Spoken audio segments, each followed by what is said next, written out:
Hello, Degens. Welcome to Degenerate Takes. I, of course, am the Brofict one, AJ, here with some live golf news. This one not really taking place on the golf course, but instead in the courthouse. Phil Mickelson, DeChambeau, and a huge group of live golfers is officially filing an antitrust lawsuit against the PGA for not letting them compete in their tour.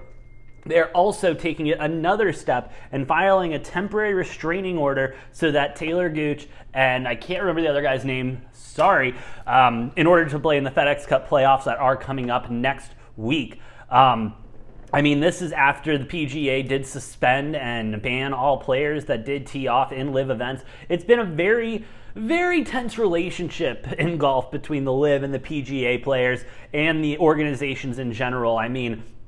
PGA players coming out and saying, I would never imagine taking that money. This is the PGA's for me, blah, blah, blah. And the live golfers, being wishy-washy, no one really coming out and say it's about the money except for Bubba Watson.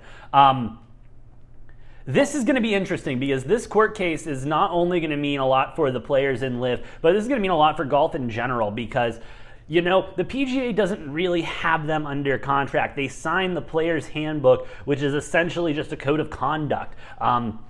You get your tour card, but there is no real money changing hands between the PGA and the players unless they win and everything like that. What Live Golf offers is stable income, no matter what, being paid like professional athletes, not relying on top 10, top 5s, and winning majors and championships. Now, don't get me wrong, if you're not winning, you shouldn't be paid as much. However, you shouldn't have to pray to God that you make the cut if you have a bad weekend so that you can pay your caddy. And so that's one thing there. The other thing being, everyone wants to talk about the prestige and the history and everything of the PGA, and I completely agree. That's one of the more historic leagues that is still around today. But how historic can it all be if, Rory wins another championship, Rory wins his first major, Rory wins the FedEx, Schauffele wins the FedEx, but Gooch wasn't there. What if Gooch was having a really good season? He could have come in. Or Phil could have come in. Or Tiger could go over to...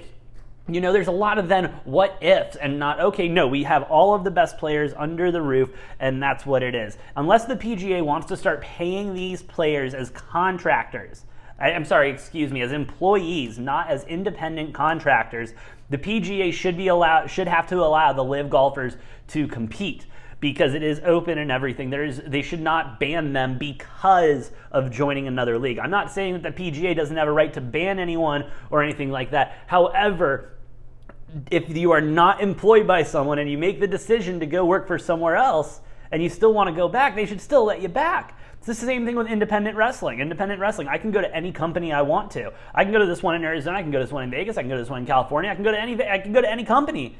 Because no one is signing me. I am not under contract with any company. And so until the PGA wants to put these guys under contract, they should have to allow these live golfers to play, especially mid-season when they're just going to make money. Yes, you probably have to do a certain number of events and everything like that. That's fine. That's fine. They can make that happen. You know what I mean? Maybe you'll get more players on the Rocket Mortgage Classic. That makes it mean something because the weekend before they have a live event. Maybe that drives viewership. Maybe people want to see the competition between the live golfers and the PGA golfers that we get on the Masters, which is just another storyline that is so beautifully told, and you can't write that shit. You just can't write it no matter how hard you try. But if the PGA just wants to, be a monopoly in this case and just take over, fine. Let them do what they want to do. But I do think they will be getting some money out of this because this is essentially a monopoly to the law. It does make it a little bit interesting with the PGA still lobbying on Capitol Hill, as I last reported, paying upwards of about $190,000, $180,000 lobbying on Capitol Hill against live golf. So we'll see if that does come into effect here. This was filed in California, San Francisco, I believe. And so we'll see what happens there, and we'll see what happens if it does make it to the federal level. This is going to be insane, honestly, and I'm beyond excited to see what's going to happen.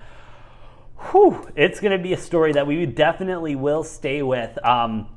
Of course, thank you for watching. Please like, share, and subscribe down below. If you want to hear all the degenerate takes on this story to continue, you can go ahead and hit that bell icon and, here when we're on. You know, stay up to date with all the degeneracy. And you can, of course, follow us on Twitter, myself at Brofict1, the show at DGenTakes. And hey, if you want to support the show, please buy some merch in the description down below.